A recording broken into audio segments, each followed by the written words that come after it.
what you think about Davos. I say, with pleasure.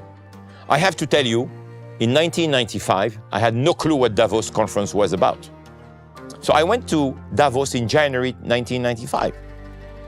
And I was just an observer. I was impressed by the quality of the people. But I was a little bit disappointed by the quality of the organization. It was very simple. So he asked me to make a report. So I made a 5-page report of what we should do to improve and to reinvent the Davos Forum. So then I shared that with Klaus Schwab, and he told me, you know what, Richard? Let's reinvent Davos together. Let's work for me. I told him, no, Professor, I cannot work for you, but I can work with you. من المغرب بداية لم تبنى بالنهاية، والتحول كان العنوان. من بلاط الإليزيه إلى المكتب البيضاوي وأحلام الفتى الطائر. وصف بأنه الرجل الذي يهمس أحياناً في بعض آذان رؤساء الدول، وأنه مستشار الحكام وصديق الملوك، وقد أقنع الكثير من رجال الأعمال والقادة بالاستثمار في بلدان مختلفة، بل لعب دوراً كبيراً في تغيير ملامح الاستثمار، وصنع أحداثاً مهمة أينما حل، حتى أصبح أيقونة مفصلية في الاقتصاد العالمي. ريتشارد أتياس، الرئيس التنفيذي وعضو مجلس إدارة مؤسسة مبادرة مستقبل الاستثمار، في مخيال. سيد ريتشارد، مساء الخير. سعيدين جدا بانضمامك لبرنامج مخيال. أنا عارف هذه الأيام تبقى أيام قليلة على مؤتمر مبادرة مستقبل الاستثمار. شكرا لوقتك أن تكون هنا معنا في برنامج مخيال.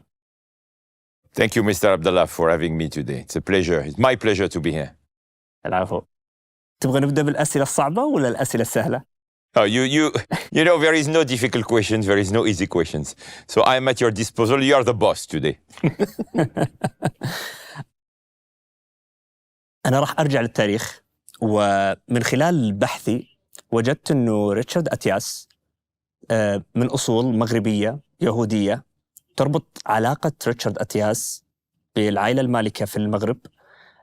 أبغى أعرف هذه العلاقة بين عائلة ريتشارد أتياس والعائلة المالكة في المغرب. Thank you. So you are starting with something important for me, which is my roots. Because to understand anybody, it's important to go back to the DNA, the roots of the family. So I'm extremely proud to be a Moroccan citizen. My families, both sides, were in Morocco for almost 5 centuries. Started in the 1500s. So my mother family came from Spain 500 years ago, and my father family came from Netherlands. And indeed, during that time, dealing with royalties was much more easy than today. Everyone was part of the same family almost, you know. In Morocco, everybody knows everyone. And indeed, my late grandfather, Allah yarhamu, was the tailor of the late King Mohammed V. And they became extremely close. And almost every day, the late King Mohammed V, before going to his office, was stopping and spending 1 hour with my late grandfather, having coffee, tea, the Moroccan tea, the famous Moroccan tea, together. And this is how the relationship between my family and the royal family started. And of course, my grandmother also was working for the wife of the late king. And then my father became also close to the brother of the king, the late Prince Moulay Abdeslam. They become very close. And when I was born, I was surrounded by these people. And for me, it was almost natural because we didn't realize, to be honest, what is happening today, where, of course, royalties and leaders are almost inaccessible. But we owe a lot to the Moroccan royal family. I am the last of a family of 4 brothers and sisters, but my brother and my sisters were even benefiting from support from the royal family when they were sent to France to study. So they paid for their studies. And this is why we have this huge attachment to the royal family and, by the way, all Moroccan citizens, like in the Kingdom of Saudi Arabia. You have so much respect. And the royal family, the leadership, is almost the DNA of the country. نعم. So this is the history and the roots. أنا عرفت الآن يعني طبيعة عمل جدك، لكن بالنسبة لوالدك ما هي طبيعة عمله في المغرب وخصوصا مع العائلة المالكة في المغرب؟ My late father studied accounting and finance. But he was following the tradition of his family, which is he started in the gems trade. You know, he was trading gems with his brother. I was born, and I remember, you are reminding me something amazing. When I was a very little boy, I was coming to the kitchen, and I was seeing on the table of the kitchen in the morning some emeralds, some diamonds, like if it was natural, you know, and they were talking between them about selling, buying. So, but one day, and it was before I was born, but it's part of the histories that we tell in the family, the late Amir Moulay Abdeslam, the brother of late Mohammed V, king, told to my father, listen, this is not a job for you. It's not a real job to trade gems. You should work for the administration. This is a real job. So he left the family business and he moved to the civil works government affairs, and he became the head of the procurement for all the civil works of the Kingdom of Morocco, which was at that time, which was in the 1950s, 60s, 70s, in full transformation. It was a kingdom in motion. And I always remember seeing my father when I was going out from school. I was making a stop in his office almost every day, spending half an hour with him and listening to what he was doing. So he was dealing with all these big contractors, international, who were coming to the Kingdom of Morocco to help on building the kingdom and transforming the kingdom in the 70s, 80s, 90s. الغريب إنه 1974 انتقلت عائلتكم من المغرب إلى فرنسا، وأنت كنت تقريبا بعمر 16 سنة. لماذا هذا الانتقال؟ You know, at that time, no high schools were existing in Morocco. No engineering schools. No really big architecture schools. And why I'm mentioning that? Because my brother and my sisters were obliged to leave Morocco to go to Europe to study and to do the high studies. My late brother was a doctor. My late sister was a dentist. My sister is an architect. So I was the last one. So when came my turn to move and to go to study engineering, because this is what I wanted to do, mathematics, physics, engineering, my mother said, no way. I cannot stay alone without my kids. So she was pushing and harassing my father, who was heartbroken to leave Morocco and to follow the kids, because we're all studying in France. And of course, we're studying in France because, as you know, we got French education in Morocco because Morocco was a French colony. So this is why we moved all to Morocco. But almost 20 years later, I came back to Morocco. You never forget your roots. I am so attached to my roots that in 2014, almost 10 years ago, I decided to buy a house in Marrakesh, and I tried to spend as much time as I can. And I was so excited because I saw again my friends, the school's friends. We never lost the friendship. All my friends that I made in Morocco are friends that I met 60 years ago, and we are still friends. And we almost speak on the phone every week, and we follow what each of us was doing, which is amazing. We have a group of 20 people who were all at school since the age of 5, and we are still friends today, 60 years later. يبقى فضول الصحفيين، لذلك أتمنى صدرك يتسع لبعض الأسئلة. أنت انتقلت من المغرب بعمر 16 سنة. الكثير يسأل لماذا ريتشارد أتياس لا يتحدث اللغة العربية وهو قضى وقت طويل في المغرب. You know, I am someone who likes perfection and excellence. So I cannot speak اللغة العربية الفصحى because in Morocco we learn الدارجة. So if you go to Morocco, I will speak with you in Moroccan Arabic. I'm fluent on Moroccan Arabic, which we call الدارجية because I was practicing with my nanny, with my friends, and but unfortunately it's like a dialect, you know. By the way, I learned classical Arabic, as we're saying in Morocco. I was even the first in my class, believe it or not, at the age of 12, 13, 14. But you need to practice.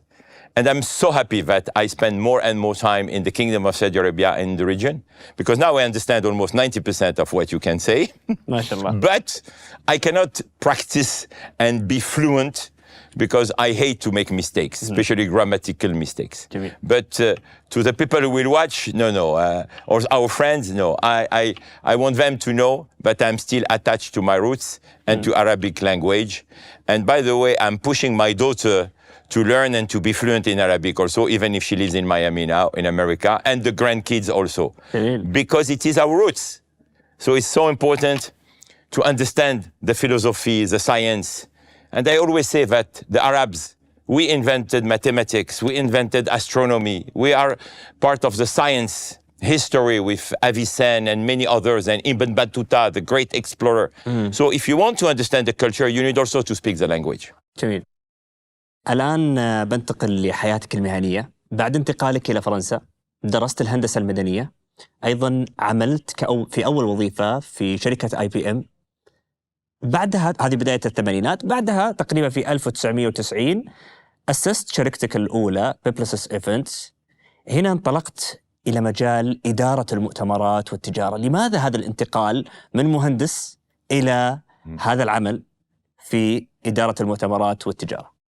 So in 1983, when I became a civil engineer, I was looking for what is the best company in the world.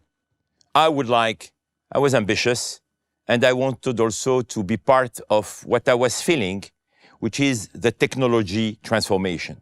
So I tried to be recruited by IBM, which was at that time the #1 company in the world.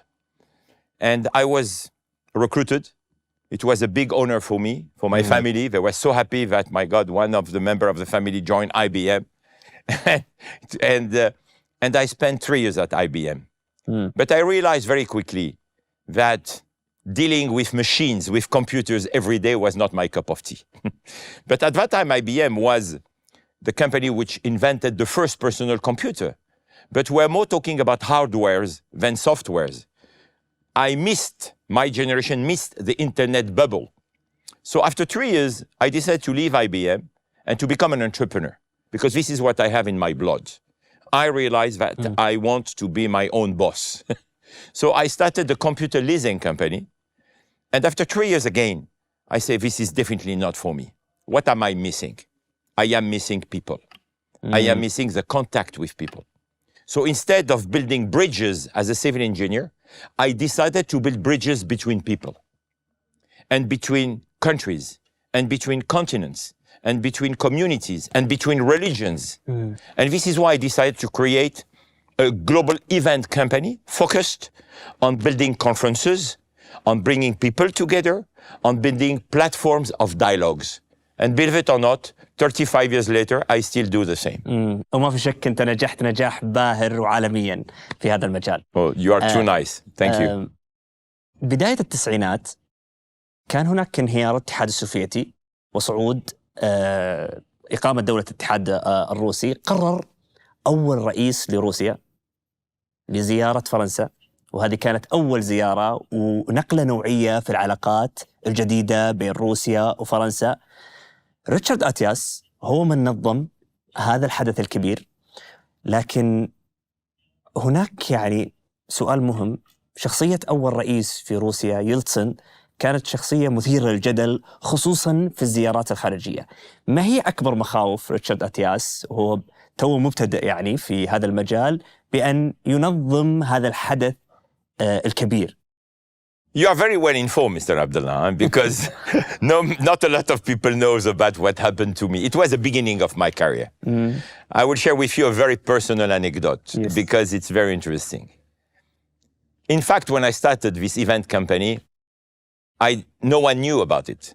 So before even I started to make noise and to publicize and to advertise what I was doing, I got a call from a family friend. And that lady was working for the President Mitterrand's wife, the First Lady of France. And she told me, Richard, I learned that you are doing events now. I need you to help me.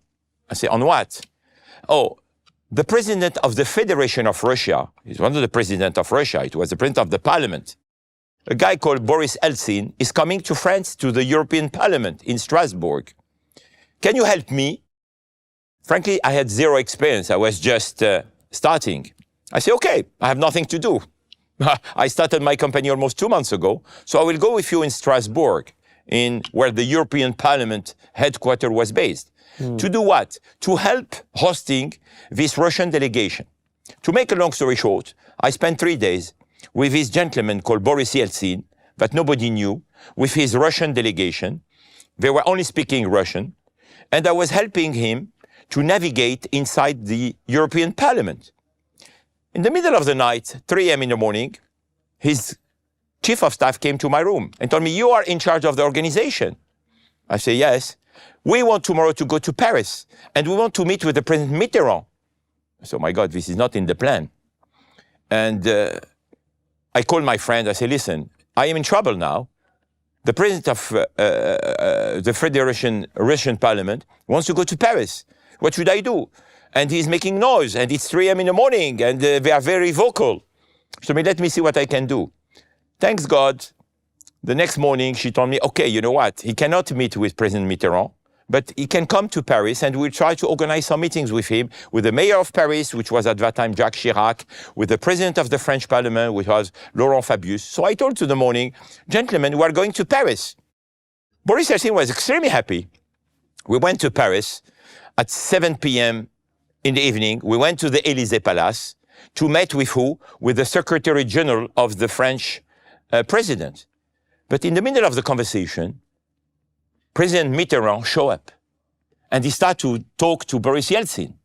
Boris Yeltsin was extremely happy. After the meeting, we went to the airport. He called his interpreter and said, tell to Richard that I want him to come into Moscow, and I want him to work for me. I say, Mr. President, it's not possible.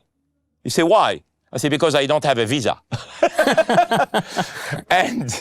and guess what? The next morning, Boris Yeltsin was in Moscow on the tank, and this is where he did the coup, and Mikhail Gorbachev left, and Boris Yeltsin became president of Russia.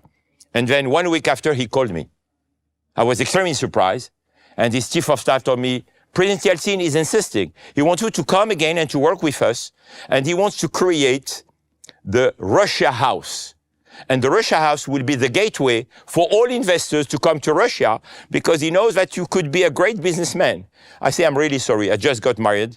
I have a baby who is 12 months old. I cannot come to Russia now, but maybe one day. This is my story with President Yeltsin, and this is how I started. And what is very funny, after a few years, I was supporting and helping President Clinton on other stuff. And I was part of the meeting between President Clinton and Boris Yeltsin. And when Yeltsin saw me like many years later, he was remembering all that Paris trip. And we had some great connection with the late President Yeltsin, who was having a lot of sense of humor. يبقى السؤال ما هو السر على إصراره في أن يريدك أن تعمل معه؟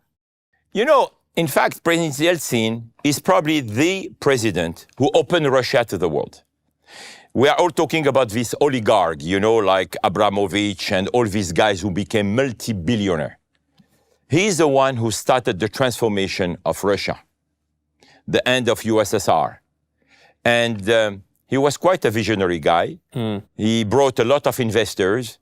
And he's the one who was working with a mayor of St. Petersburg called Putin. So Putin is one of Yeltsin's boys. And frankly speaking, working with Eltsin, I was following what he was doing. Was quite interesting things to do because he's one of the first Russian presidents who started good relationship with the West and making connection between the West and Russia and opening Russia to the world. It was very instructive. جميل. سيد ريتشارد، إذا تتذكر 1986 حدثت جولة الأورغواي. هذه الجولة كانت تتعلق بمعالجة عديد من الأمور فيما يتعلق في التجارة العالمية. هذه الجولة انتهت بأعمال جولة وصار في مؤتمر مهم وهو مؤتمر مراكش اللي من خلاله تم إنشاء منظمة التجارة العالمية. أنت منظمت هذا الحدث الكبير والتاريخي. ما هي الظروف الاقتصادية والسياسية في تلك الفترة اللي دعت لإنشاء منظمة التجارة العالمية؟ This is an important milestone of my life. كيف؟ Because it is when I got a call from the Moroccan government. I was not back to Morocco since I left. And one day the Minister of Tourism of Morocco contacted me. And he told me, oh, I know you have your own event management company. I was told by a friend of a friend. Would you come tomorrow to Rabat? I said, okay, to do what? We would like you to answer to a proposal on how can you help us, how you can help the country to host a big conference, which will be the creation of the WTO, the World Trade Organization. So I went to Rabat. I was in competition with many giants on how to organize this international conference. And then, at the end of my presentation, I was a very small company, 30 people, and I was competing against giants.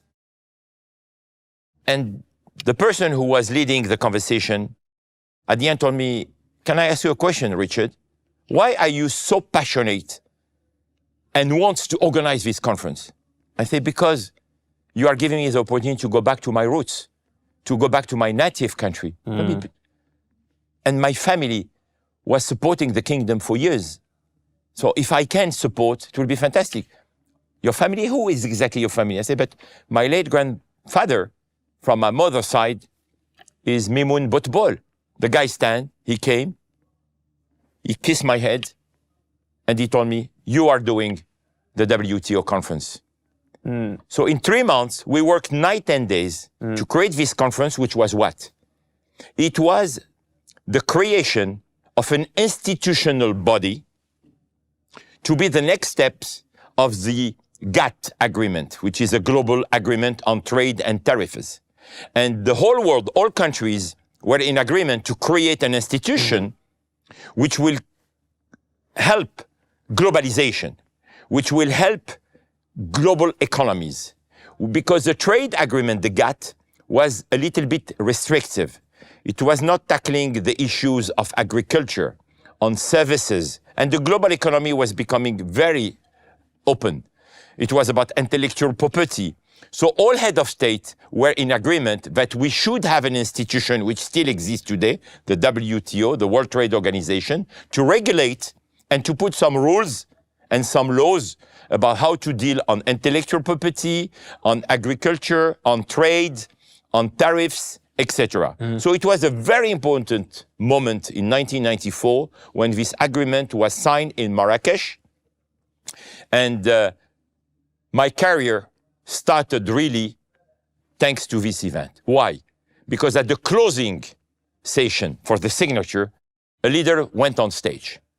And he said, before signing the agreement on behalf of the United States of America, I would like to congratulate the Kingdom of Morocco for the quality of the organization. And everybody started to say, but who was behind the organization? It was your humble servant here. And this is when the phone started to ring for people asking me to organize other conferences. And that gentleman was Al Gore, the Vice President of the United States of America. So I owe a lot to Al Gore, and he knows that because I saw him after when I was organizing the Nobel Laureates Conference, because he was a Nobel Prize, as you know. And this was one of the turning points of my life. So the GATT was extremely important and the WTO for the world, but that event was extremely important for me personally in my professional life. هل تتذكر أهم الشخصيات اللي تعرفت عليها وصار في ارتباط قوي بينك وبينه في هذا المؤتمر؟ So in fact, that conference was with dozens and dozens of head of states. This is when I realized and I learned from that conference, one of the lessons, that multilateralism, what we're talking about today, that international cooperation, that globalization was not negotiable. And that the global economy will have to take that in consideration. I learned that nationalism will not be working, that protectionism is not working, and that we have absolutely to support international cooperation. I felt the moment where I saw all world leaders in total agreement, aligned, that we need to be united and we need to learn from each other. And this is, I think, the main lesson I got. In terms of my own work, I learned how to deal with leaders, how to definitely improvise ourselves to be a great architect of global events, and that for this event, only perfection. There is zero tolerance on the quality of what you do and how you work with leaders. So I learned from both sides in terms of content and in terms of organization. أيضا في بداية التسعينات الميلادية حدثت اتفاقيات أوسلو. هذه الاتفاقيات اللي كانت بين الفلسطينيين والإسرائيليين واللي غيرت شكل المنطقة بعد هذه الاتفاقيات. أنت نظمت مؤتمر الشرق الأوسط وشمال أفريقيا واللي كان يعنى بتقريب الاقتصاد بين دول المنطقة وإسرائيل. السؤال الأول، من الذي طلب منك تنظيم هذا المؤتمر؟ So this is another important moment. And by coincidence, everything was happening in Morocco the same year. The WTO نعم. and the Casablanca Conference for Peace and Economic Development. This was organized by the World Economic Forum. First time that the World Economic Forum came and organized with the government of Morocco. In fact, it was part of my follow-up with the WTO organization. So the government of Morocco told me, Richard, we are hosting a conference. We are bringing some international institutions, the UN, including the World Economic Forum. But in fact, it was organized by the government of Morocco. So I was asked by the Royal Palace of Morocco to try to put together this conference, which was a follow-up on the Oslo Accord, if you remember that. First time that Israelis, Palestinian, United States of America, and many Arab countries came together to try to discuss for the first time, not just on peace, but about how can we do economic development transformation for the region. How can we work on prosperity together? First time that the late Yitzhak Rabin was with the late Yasser Arafat, the late King Hussein of Jordan, and of course the late King Hassan of Morocco. So this was a very important moment. And this is when peace between Jordan and Israel started. So at that time we were all extremely optimistic about what would be the future of the region. And look, unfortunately, where we are almost 40 years or 30 years later. But we were all extremely optimistic. But it was the beginning of the light at the end of the tunnel. And what was discussed at that time in Casablanca is still accurate today. This is my personal conviction. When you put together people around the table and you discuss about economic transformation, about investment, about all these things, then you are sending a very strong positive message to the people and you send a message of hope. So this is what was this Casablanca conference. And it was the beginning of a process, because after they met again in Amman, they met again in Cairo, and this is when Egypt started also the peace with Israel. But I would say it was, to summarize and to answer to your question, probably the first act of the peace in this region. Of course, since then, we have, unfortunately, a lot of conflict again, and the key issue is not yet solved, but inshallah it will be solved one day. لكن هذا المؤتمر نجح وحقق أهدافه في تلك الفترة؟ Yes, at the time it succeeded. Why? Because number one, international cooperation between Jordan, even Egypt at the beginning, and the other players in the region started. Number two, the impossible was possible. The check hands between the LPO leader, Yasser Arafat, and the Prime Minister of Israel, Yitzhak Rabin, blessed by the King of Jordan and the United States of America, was something that we cannot imagine a single minute. And after that, they signed the peace agreement with this beautiful moment at the White House with Bill Clinton, if you remember well. So I think it was one of the great outcomes. And this is when Yitzhak Rabin, Yasser Arafat, and Bill Clinton got the Peace Nobel Prize. We should never forget that. We should always look at some positive moment on our humanity to be sure that, like the President Clinton, when he became president, and at his inaugural speech, at his inauguration, he said something important. He said, there is nothing wrong in America which could not be corrected by what is good in America. And when you send this message of optimism, it also shows that you can always hope, even if we are in a moment of war, of destruction. There is always the half full glass that we should look at. So I think this was a good outcome because it shows that nothing is impossible. And this is one of the main outcomes. And as you saw after that, years later, you had the Abraham Accord, which are also part of, I would say, what happened in Casablanca. And we'll see what will happen later and later. But this is politics, which is not really... سيد ريتشارد، إذا سمحت لي، في عام 1995، وصحح لي إذا كنت أنا مخطئ في التاريخ، التقيت مع كلاوس شواب رئيس المنتدى الاقتصادي العالمي. كيف بدأت العلاقة مع كلاوس شواب في تلك الفترة؟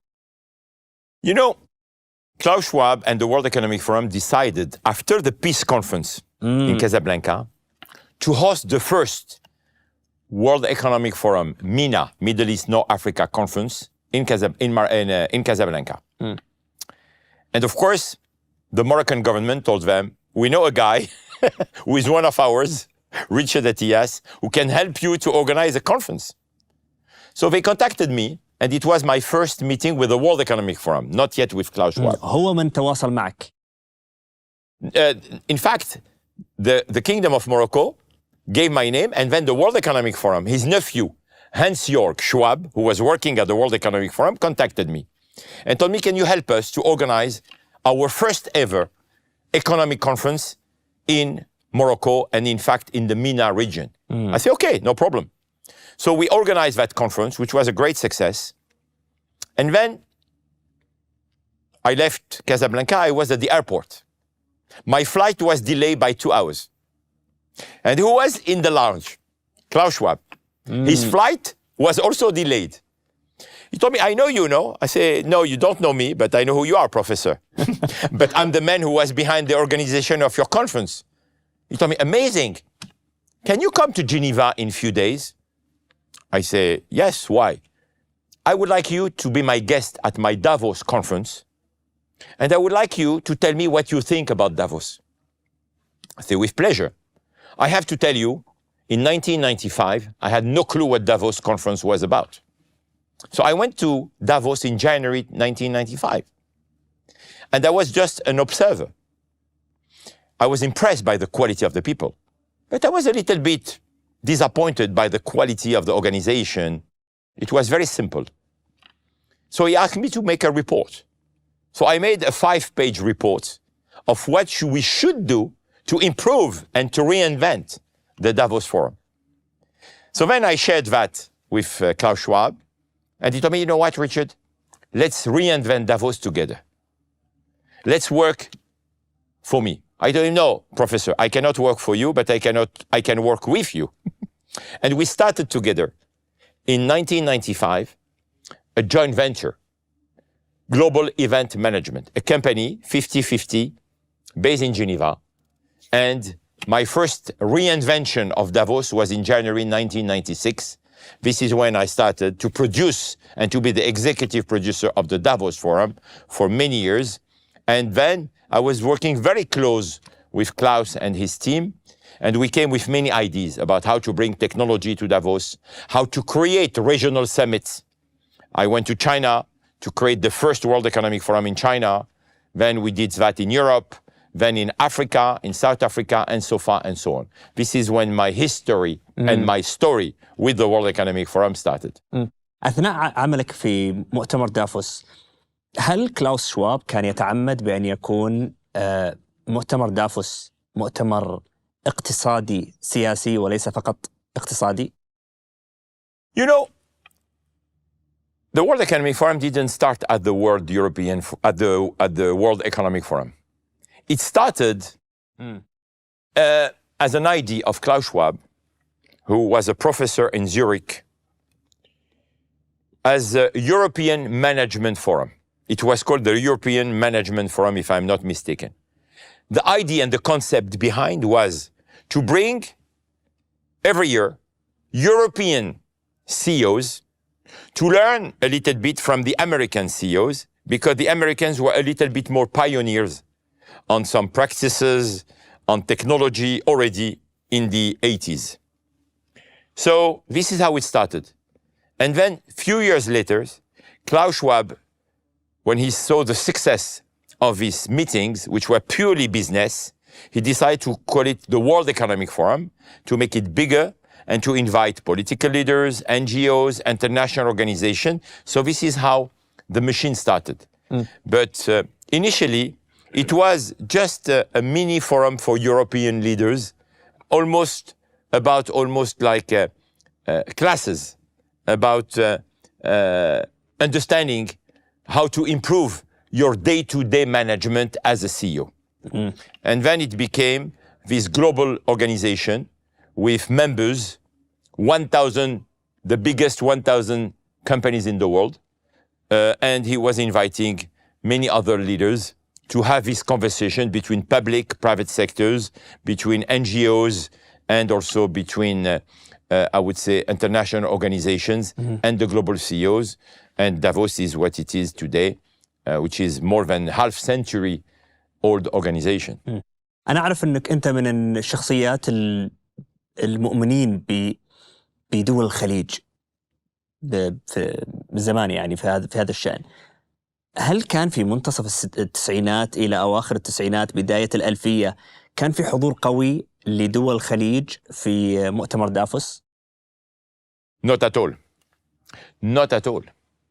The World Economic Forum and Davos in particular was very American and European oriented. Even in the 90s, we were not seeing a lot of Chinese. Very few people from the Middle East. Almost nobody from Africa. It was not very inclusive. And I think 2-3 people were only representing Saudi Arabia. I know exactly who. But His Excellency, for example, Khaled Al-Falah was one of the first at that time representing Aramco. عام كم تقريبا؟ Oh, it was in the late 90s. And by the way, my first connection with the Kingdom of Saudi Arabia was thanks to Davos, because I met 2-3 Saudi leaders, businessmen, who told me, you should come and visit our country. Same with the UAE. I met some leaders from the UAE, 2-3, who were coming to Davos regularly, and they told me you should visit Dubai. At that time, UAE was people were more talking about Dubai than Abu Dhabi. So Davos was not very inclusive, including with the media. You know, the media were on the side of the street, on the other side of the street. And not a lot of young people, because to be part of Davos, you need to be above 40 years old at that time. So this is when started the full transformation of trying to be more inclusive. And I learned from what I thought at that time were mistakes, were things missing. I am someone who is a strong believer on the power of the young generation. Someone who is a strong believer on inclusivity. Someone who is a strong believer that everyone should be around the table, not just the elite, not just the powerful. We should learn from everybody. When I start some conferences, if you want to talk about the future of a city, who you should put on stage? The mayor of the city, but next to who? A taxi driver. The taxi driver will tell you what are the problems of a city. Because he or she, when drive the car for 12 hours, including in the middle of the night, they know what is happening in the city. They know the problem of road traffic. They know the problem of security. They know what is happening in a city. This is why each time I land in a city, I speak non-stop with the taxi driver because he's the pulse of a city. So this is what was missing. سيد ريتشارد، هذه الأفكار تجعلني أطرح سؤال مهم جدا. هل كان لديك فيجن، رؤية في مؤتمر دافوس، وأيضا كلاوس شواب كان لديه رؤية أخرى؟ You know, أم كنتم متفقين؟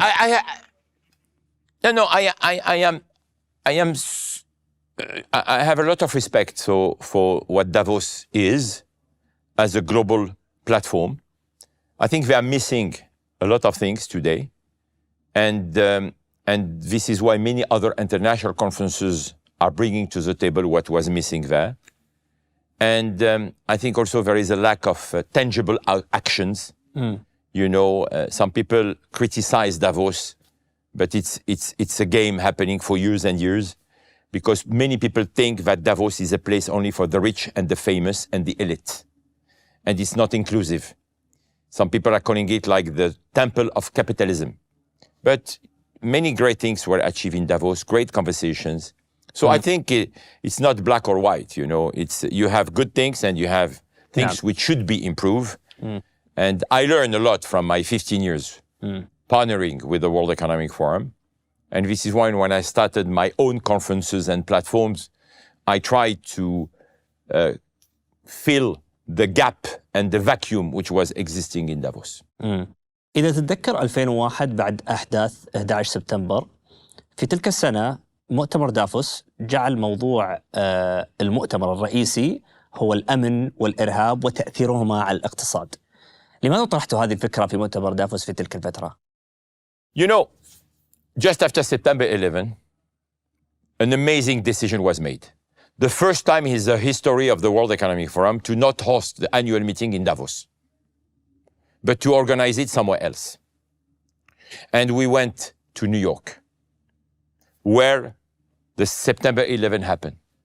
So I moved to New York a few days after September 11. When you were going downtown, the smoke was still happening for weeks. The mayor was Mayor Giuliani, and the next mayor was Michael Bloomberg. And we worked during 2-3 months to host the annual meeting of the World Economic Forum in January 2002. Just a few months to show the solidarity of the business community with the New Yorkers. What I did during that event, because I'm a strong believer in peace, I organized on the side of that conference in New York a meeting between Saudi leaders, Saudi businessmen, who are my friends, and the American businessmen, to understand that what is happening should not have an impact of the country where the terrorist or someone else is origin. This was a great evening, 150 Saudis with 150 Americans, businessmen, senators, congressmen. It was at a great restaurant called the Cirque in New York. And this is when we were able to reconnect Saudi Arabia with Americans. And this is when we realized that we can have this type of impact. And this is when we realized that during the Davos meetings, we should also talk about security, about culture, about all these geopolitical issues. أثناء تنظيمك لمؤتمر دافوس في تلك السنوات، أيضا في 2004 أسست بيبلسس لايف. ما كان يتعارض مع عملك في مؤتمر دافوس ولا كان هذا مستقل؟ No. In fact, I was always in parallel of my joint venture with the World Economic Forum. I was always having my own global strategic communication event management company.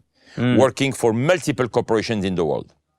The conflict started, the potential conflict started when I was contacted by the President Clinton. Former President Clinton, who I met in Davos, contacted me and told me, Richard, now that I am not president anymore, this is another anecdote that I will share with you. What should I do? I went to his office in Harlem of the Clinton Foundation. And I told him, Mr. President, I don't know what you should do, but I know what you should stop to do. He told me what? I said, Mr. President, you should stop to deliver speeches every week. Maybe you are making money, but you deserve much more than that. You are an icon. You are a brand. The power of brand. I told him, Mr. President, there is two world leaders who are amazing brands. Nelson Mandela and you. Nelson Mandela is sick. You should have your own platform. You are a leader that everybody will follow. You can be a change maker. He told me how. I said, let's create your own conference. 2 weeks later, I came back with his team. We submit to him the idea, the concept of the Clinton Global Initiative, which is a conference with action, with commitment. You don't attend the Clinton Global Initiative unless you, as a businessman, you are ready to contribute to finance actions for good. This is how was born the Clinton Global Initiative. And this is what I started to do in New York during the UN General Assembly. But this was perceived wrongly by Klaus Schwab and the World Economic Forum as a competition. Back to your point. And unfortunately, I had to decide, but I had a long-term partnership with the World Economic Forum. So I told to President Clinton after 2 years, I'm sorry, Mr. President, I will give you my team in New York to continue to run your project, but I cannot be involved anymore. But it was very funny because 2 years ago, I went back to the Clinton Global Initiative. I saw the President and the Secretary Clinton, and both told me, oh, let's continue again. So it is great because the Clinton Global Initiative is still happening every year now. It is very inclusive. The positioning is different. It's about NGOs and a lot of things that the foundation is doing.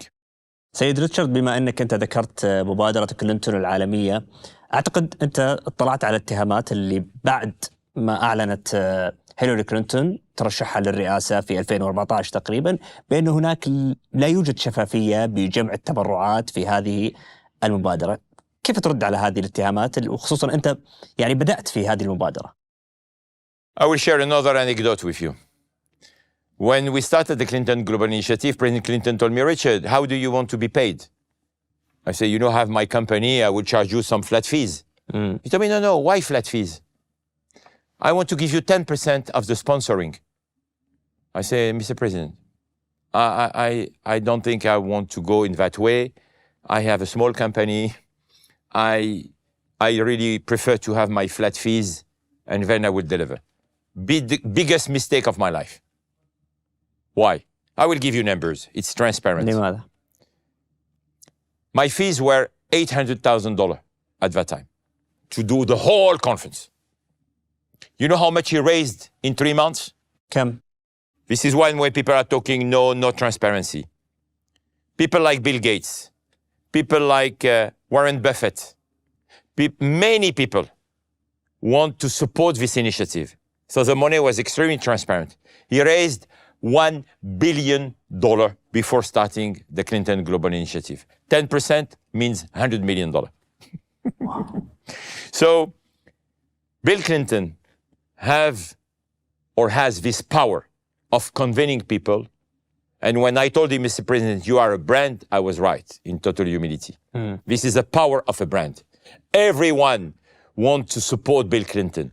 Bill Clinton, at that time, was a rock star. And I can tell you, when you go even today in the street and you see how people stop President Clinton and ask for autographs, want to take a picture with him, want to take a selfie. So he got the Peace Nobel Prize. We should not forget that. But he got it for a reason, you know. And he's still having great ideas. I saw him on stage a few weeks ago in New York at the Clinton Global Initiative. So transparency about how you raise money. You know, all foundations, including the Future Investment Initiative Foundation, our foundation, but maybe we talk about it in a few minutes. We are all audited. We have audit because you have the duty to be transparent. This is why I think, you will always be criticized, whatever you do. It's like Davos, where people were saying, oh, this is the vehicle of blood money. No, because when you have global corporations attending a conference, you cannot say, oh, you are good, you are bad, In today's world, in all businesses, you have corporations who are criticized or supported. And to not name in particular many of them.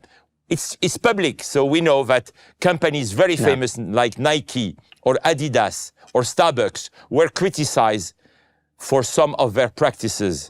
So, at the end of the day, we need to be very cautious on the rumors, we need to be very cautious on the gossips, and we always need to trust and to be a believer on what people are doing. But what Clinton Foundation is doing and did is absolutely outstanding. And I think we should keep more that than maybe some mistakes or other stuff which happened. سيد ريتشارد، بعد هذا النجاح والإبداع في تنظيم دافوس في 2008 انتهت علاقتك بتنظيم دافوس. لا أقول انتهت علاقتك بكلاوس شواب، بتنظيم دافوس. لماذا بعد هذه السنوات الطويلة من النجاح انتهت هذه العلاقة بتنظيم مؤتمر دافوس؟ You want the official version or the fake version? No. I'm someone who always say the truth. And I will not escape the question. 2008, I decided to get married. It was my second marriage. With the former First Lady of France, Cecilia. Klaus Schwab didn't like that. And he told me we should stop our partnership. So I told him, no problem. For me, my personal life is more important than anything else. But there is something I want to protect. My staff, because my staff and my employees are my family.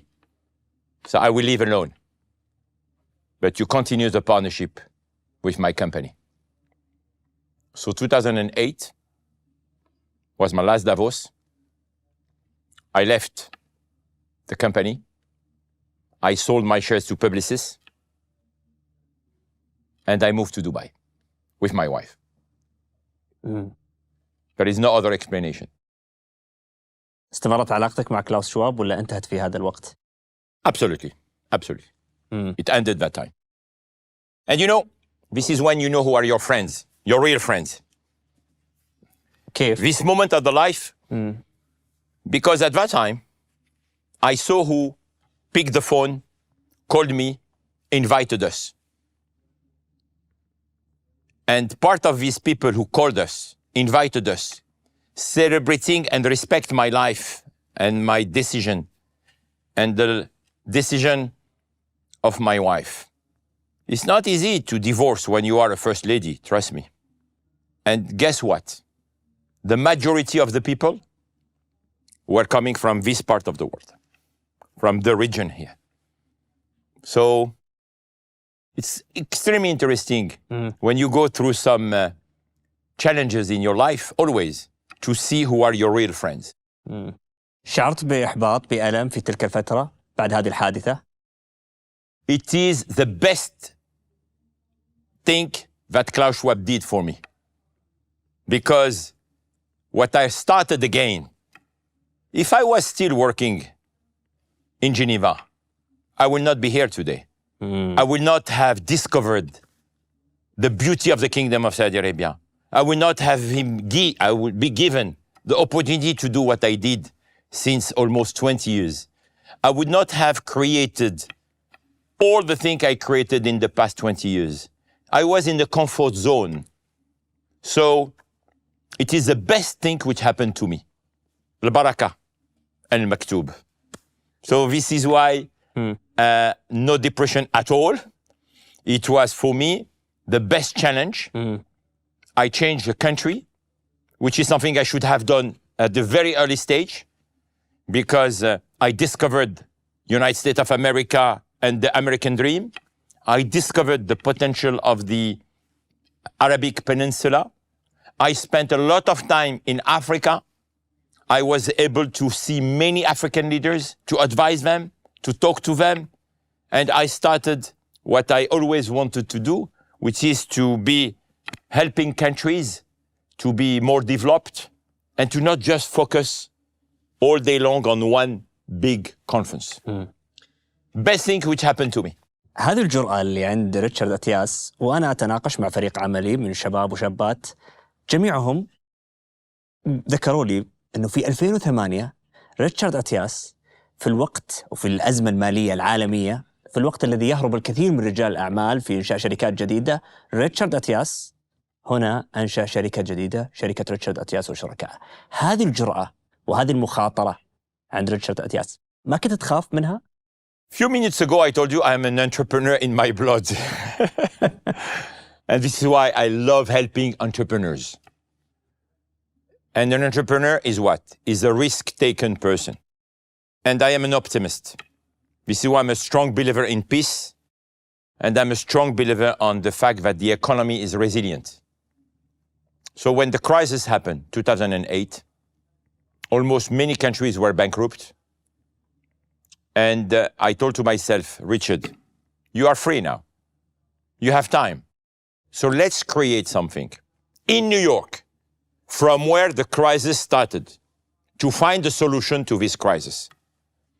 I put all my money, all my saving. At that time, I had in my bank account $3 million. It was the money of the shares I sold to Publicis. I did something like in the casino.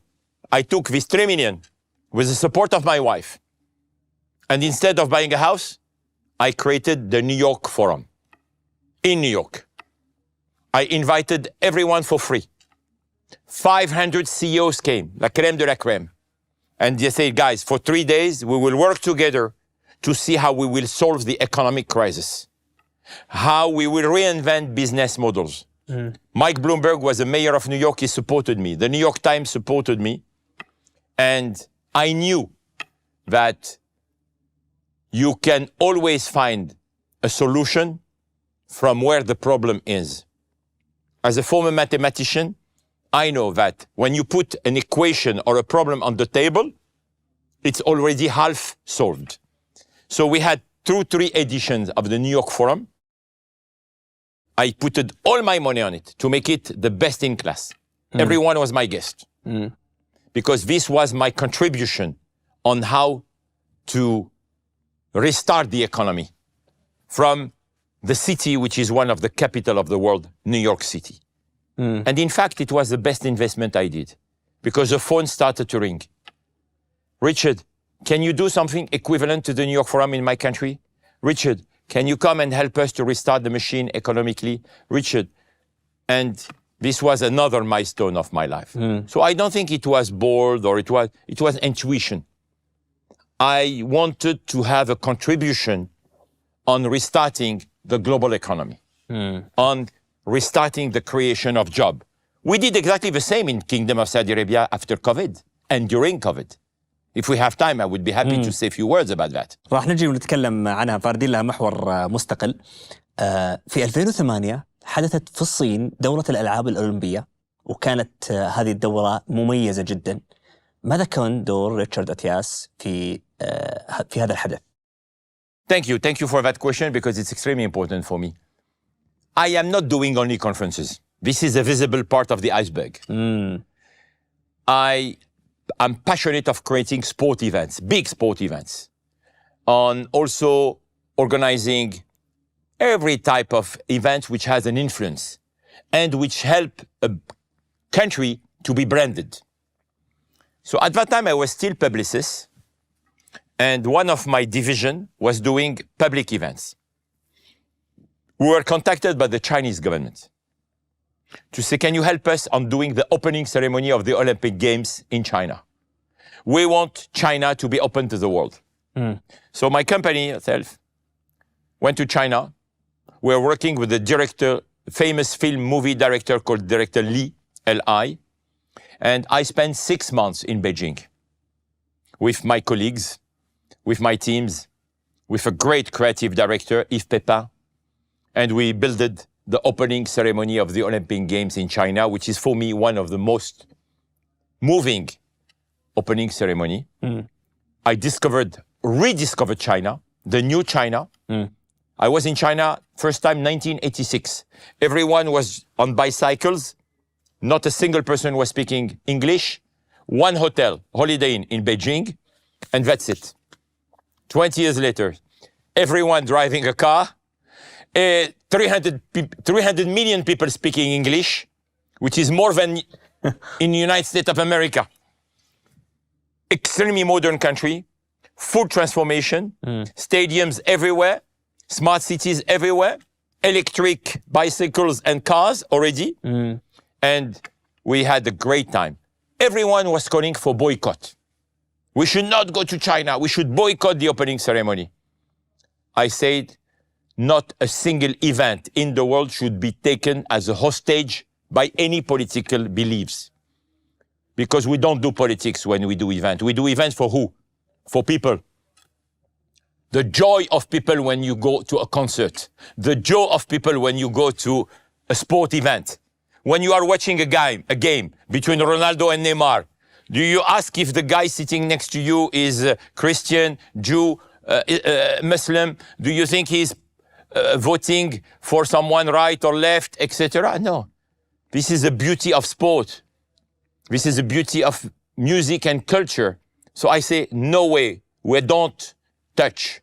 And guess, at the opening ceremony, the whole world was that. All the people calling for a boycott, they went. And this is when the President Bush, George W. Bush, decided to come and to do his farewell because he was leaving the office just after that year.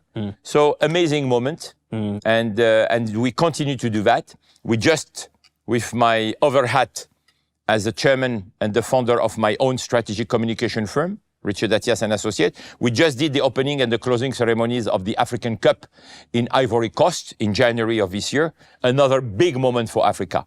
And by good coincidence, Ivory Coast won the African Cup this year, but it was an amazing moment. بتنظيم المعارض أو الأحداث العالمية سواء رياضية أو ترفيهية مقابل المؤتمرات أيهما أصعب؟ Everything is difficult. Why? Because you play live. And you know what it is. نعم. Because you are also a man of media. So when we say, click, you're on air, you don't have any other opportunity. You need to be ready. You need to be ready for everything. So the difficulty is to be ready on time and to know that you have to play live. But everything has its own DNA, its own adrenaline. When you do public events, like opening ceremonies, like the expo, like stuff like that, you know that you are doing that for people. You are delivering a great message to people. You are helping people to understand, to acquire knowledge, to have joy, to have emotion. So you are very proud when you create emotion. You are an architect of emotion, which is amazing. When you do conferences, I never do conferences for money. I do conference to bring an outcome. Because you say, okay, what are the outcomes of this conference, of this conference? We started 50 conferences in the Kingdom of Saudi Arabia. The same question I ask myself every time is what will be the outcome? We started the Future Mineral Forum 2 years ago, 3 years ago. Why we were believing strong on that? Because we knew that the Kingdom of Saudi Arabia can play a big role in mining industry and mining for good. It's already the case. We supported a few days ago. We created the Global Logistic Forum for the Ministry of Transport. And we realized the potential of the kingdom in terms of logistics and the kingdom becoming a hub worldwide, creating jobs, inspiring the young people to join the logistic industry, to join the mining industry, to join the aviation industry. So you have the feeling, which is the same, you contribute to something positive. This is part of the legacy. You are not just a producer. You are someone who is a catalyst, someone by bringing people together, you create added value. And this is the most important. It's not about you. It's about what you create and what is your impact. Your impact. This is the world, to answer to your question. جميل. نعم. أعود إلى 2009. يبدو تلك السنوات أنت ابتعدت عن التنظيم أو بدأت تخرج عن تنظيم المؤتمرات بشكل أصح. والدليل أنه في 2009 أنت نظمت حفل ذكرى تولي الملك عبد الله الثاني في الأردن. لماذا نظمت هذا الحفل؟ هل تربطك بعلاقة شخصية مع الملك عبد الله الثاني أم ماذا بالضبط؟ I cried that day. I cried that day. لماذا؟ I will tell you first to answer to your question. I met the king of Jordan, King Abdullah, in Davos when he became king. And we had a good connection. And he invited me to come with him in the Silicon Valley to meet with the late Steve Jobs.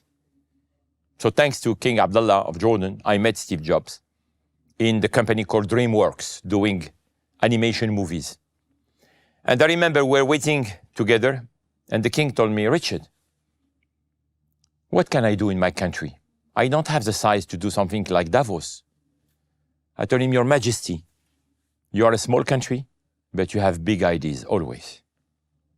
Why we don't start in one of the most beautiful parts of Jordan, which is Petra, the Nabatean city? Why we don't bring the great minds of the world? Let's bring the Nobel laureates, and they will discuss together about the future of education, the future of science, the future of literacy. So the relationship started.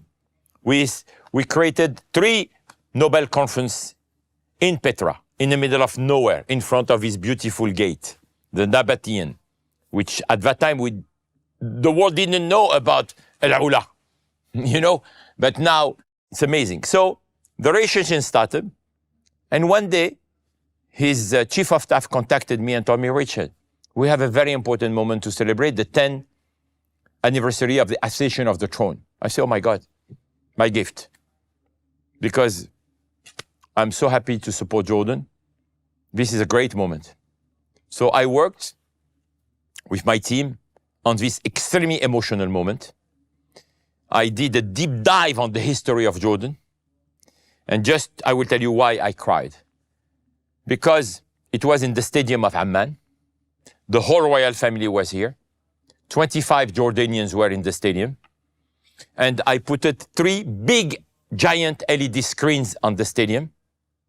And we were producing images like if it was a book. We're turning the page, like you are doing very nicely with me today, bringing back from my very young age to today. So my deal was to tell the history of the kingdom, the Hashemite kingdom. And how did we start? I start with a very simple idea. Everybody was sitting, and suddenly in the stadium, the famous voice of the late King Hussein started.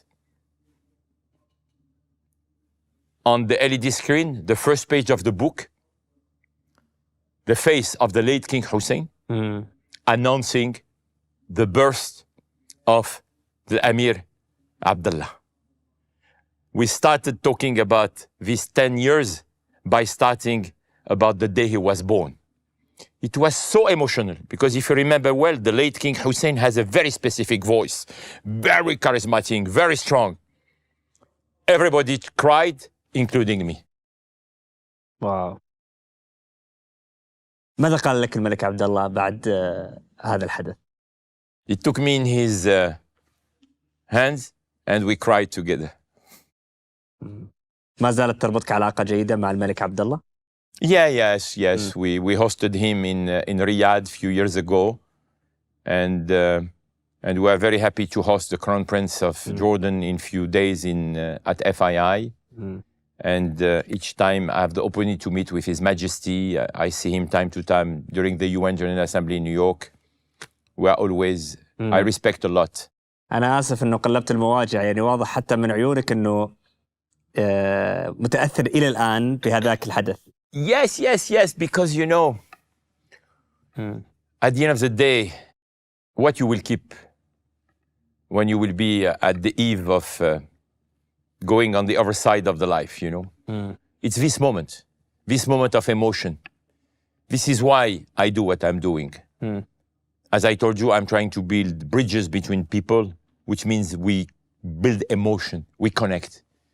I had 4 or 5 moments like that in my life, you know. Of course, the day my daughter was born, it's another big emotional moment, but also in Davos. First time President Mandela came. This guy was in jail for years and years. And Nelson Mandela came to Davos.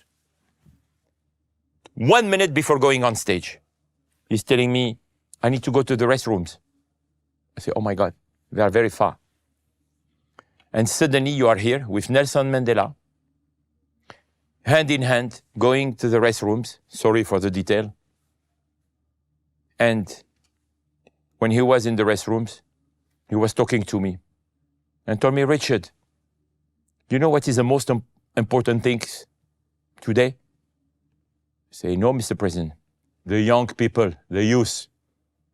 Whatever we should do is by listening to the youth and doing everything we do for the young people. And then we went back on stage. This was a very important emotional moment. And this is a day when I understood that nothing in the world should be done without the youth. We need to be always inclusive. And this is why I support Vision 2030. Because if you read it very well, everything which is done in this country is for the young people, the vibrant society of the Kingdom of Saudi Arabia. Many people are talking about the youth. Very few are doing for the youth. جميل. بنتقل إلى المملكة العربية السعودية وبداية علاقة ريتشارد أتياس مع السعودية. متى بدأت هذه العلاقة مع المملكة العربية السعودية؟ Oh, the Kingdom of Saudi Arabia was 20 plus years ago. As I told you, I met 2-3 يعني بداية Saudi decision leaders. تقريبا. Exactly, and I was asked to come to Riyadh and to organize the first economic conference called at that time the Global Competitiveness Forum, which was hosted by Sagia. And Sagia was the ancestor of what is today MISA, the Minister of Investment of Saudi Arabia. So I started, and I did that for almost 7-8 years. Every year, we're doing in January, before Davos. It was called From Sand to Snow. We're doing this great economic conference in Riyadh. And this was my relationship with the kingdom, you know. But at that time, the kingdom was a kingdom of oil. And everything was about oil and oil. And we're not really talking a lot about the transformation, the diversification. Then we had a moment of silence. And then, I would say, probably almost 10 years ago, I got a call from a friend who told me, I would like to introduce you to a gentleman who would like to organize a conference. And this gentleman, who is an amazing guy, is His Excellency Badal Asakar, who was the Secretary General of the MISC Foundation. And when I understood what the MISC Foundation was, youth, I said, oh my God, of course, we have to create something about the youth, a conference of youth. I'm in. We shake hands. And we started the MISC Global Forum together. And I realized then that this MISC Foundation was the foundation of His Royal Highness Mohammed bin Salman. So this is how the relationship started. And then a few months later, I was contacted by PIF, the Public Investment Fund, which was at that time, I would say, a medium-sized entity. And I was asked by the team of His Excellency Yasser Rumayyan, who was the governor of PIF, to think about another conference or another event on how to promote investment. And then this is when I started for the first time to meet His Royal Highness, the Crown Prince, who was Deputy Crown Prince, but he was the chairman of PIF. So this is how the relationship started almost in 2015, 2016.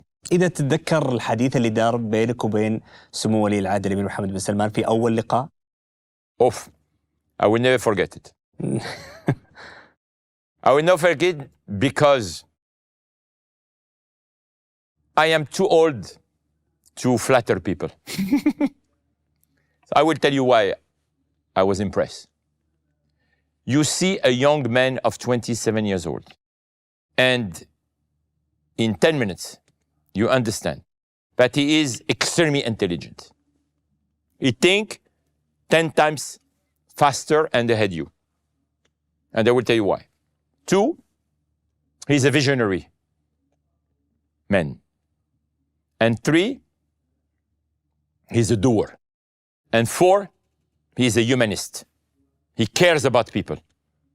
You see that from what he says. And this is why I decided to support this leader no matter what. So this is how the relation started. And I went to present the concept of what became FII. But he raised the bar 20 times. I came with a simple idea, and I will never forget what he told me. Told me, Richard, with your creativity and my vision, we should do something 10 times bigger. So I came back, second chance, to present the new concept of FII. And this is how was born FII. But if at that time, 8 years ago, you were telling me that this conference will become the #1 conference in the world, hosting in few days 7,000 global CEOs from all over the world, 600 speakers who wants to speak and calling me every day until now, I want to come, I want to come, I want to come, I will tell you, no, forget, it's in utopia, it never happened. This is what was achieved under the vision of the Crown Prince. But at that time, the second thing I will not forget, after we decided what it will be, he briefed us about what should be the content. 10 years ago, he was the first leader, because I had the privilege to meet many leaders, who told me, by the way, you should talk about AI and robotics. No one was talking about AI 10 years ago. And you should talk about the ethics of robotics and AI. And maybe one day we'll go to the UN to establish a charter to regulate AI and ethics. 10 years ago. Vision. Passion. Intelligence. And as His Royal Highness told on stage at FII one day, this place is for the dreamers and doers. He's a dreamer and a doer. في 2017 أطلقت المملكة مبادرة مستقبل الاستثمار، وكانت تحت مظلة صندوق الاستثمارات العامة السعودي. تم تعيينك رئيس تنفيذي أو مدير تنفيذي لهذه المبادرة. حدثني عن رؤية هذه المبادرة في البداية. When we started the FII in 2017, it was just a conference hosted by the Public Investment Fund. And it was funded by PIF under the leadership of His Excellency Yasser Umayyan. And we did 3 editions, 2017, 2018, 2019, one more successful than the other, thanks to the quality of the content, thanks to the quality of the infrastructures, and thanks to the hard work of everyone. And then one day His Royal Highness said, what do you think should be next? So I suggested, why we don't have our own vehicle? Because we can do much more than just a conference, Your Royal Highness. He said, absolutely, I want you to do many things. I want initiatives, I want a project, I want maybe scholarship program. So to do that, you need to have a vehicle. So he came with the idea of creating a not-for-profit foundation. This is how was born the FII Institute by royal decree. And then I was so privileged and so honored. I remember that moment. He was surrounded by 10 leaders. I was invited because it was almost the dinner of FII. And in the middle, by surprise, he said, oh, he was talking to a gentleman who was a former Prime Minister of Italy, Matteo Renzi. And he told me, Matteo, we'll create a foundation. And Richard will be the CEO. So this is how it was born. And I'm so honored and so privileged that we had this opportunity to create this amazing institution, now almost 5+ years ago. And it is now the home of FII. It is a home of multiple initiatives. It is a home of an investment arm, which is investing in some startups. And we are launching many initiatives. We have indexes, you have all of this. And we have an amazing board, chaired, as you know, by His Excellency Rumayyan, but also with Her Royal Highness Princess Rima, with Matteo Renzi, who became member of the board, with Noel Quinn, the former CEO of HSBC, with Mohammed Al Bandar from MR, with Professor Adam Mutairi, who is a great Saudi scientist who is in America, and of course with my friend Tony Chan, who was the president of KAUST, and last but not least with also, I think, I don't want to forget anyone, but I think we have an amazing board. And Peter Diamandis, of course, the founder of the X Prize, who is one of the pioneers on technology. So we have an amazing board, an amazing team, small team, but we became financially almost independent. This is the particularity, because if you want to be credible, if you want to be legitimate, you need to become independent. So we have people working for the foundation in New York, some people working in Dubai, and we are so privileged to have 45 strategic partners. We don't call them sponsors because they are really in bed with us. They are supporting our initiative, and we decided a few months ago to become a membership organization because we became almost a movement.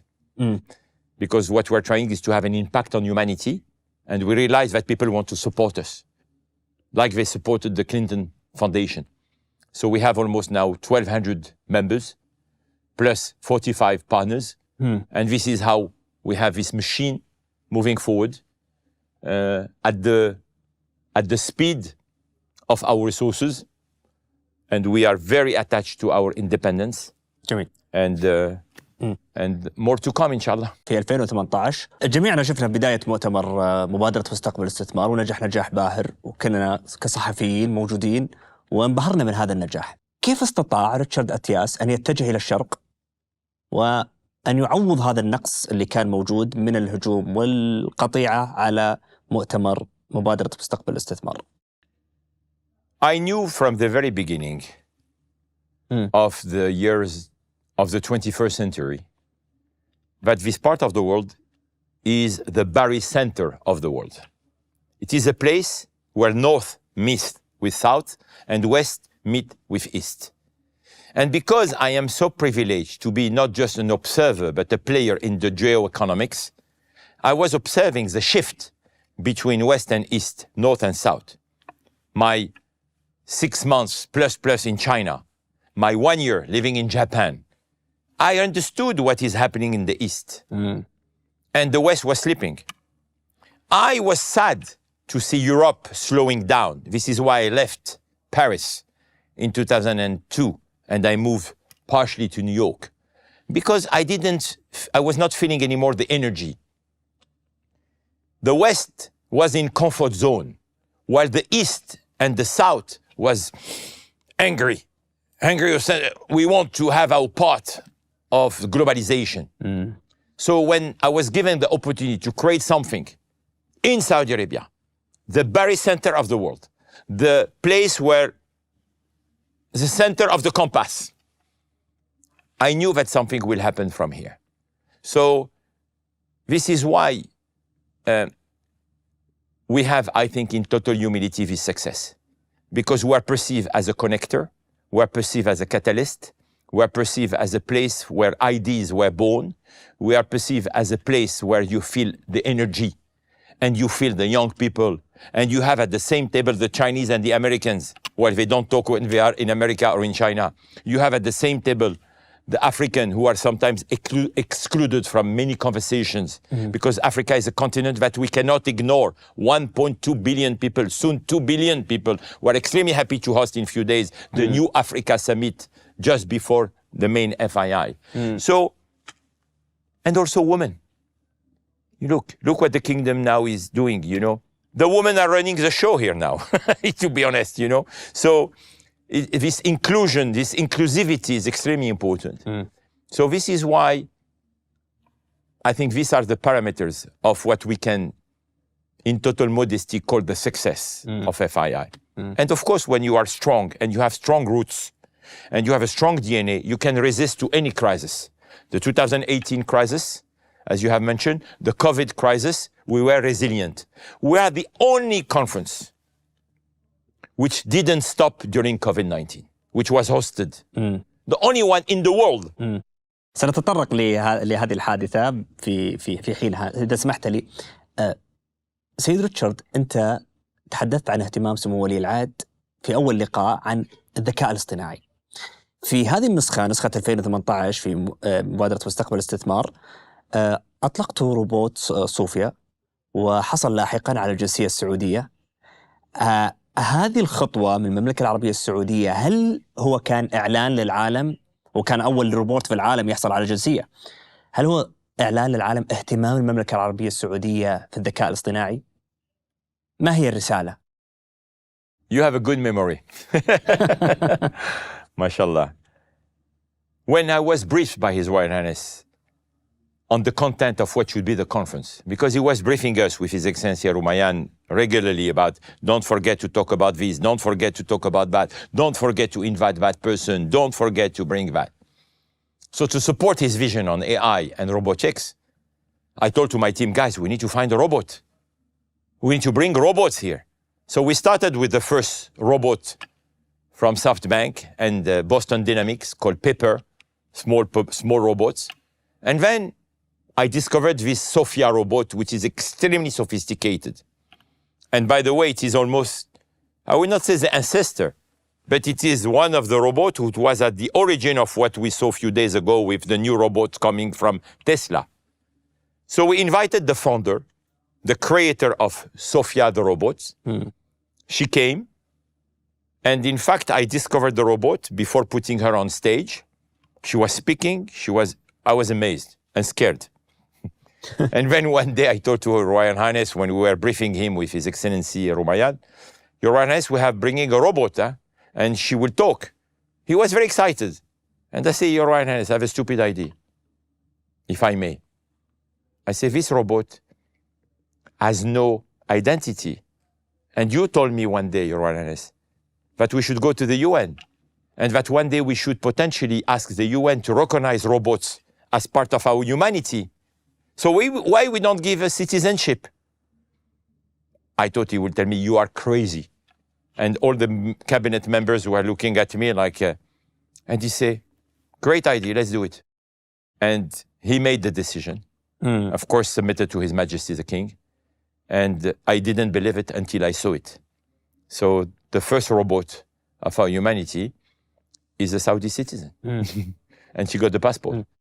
And the Sophia came back, and with her sisters last year on stage. ما هي الرسالة في هذه الخطوة؟ The message is very clear for me. Sorry, I cannot speak on behalf of His Royal Highness.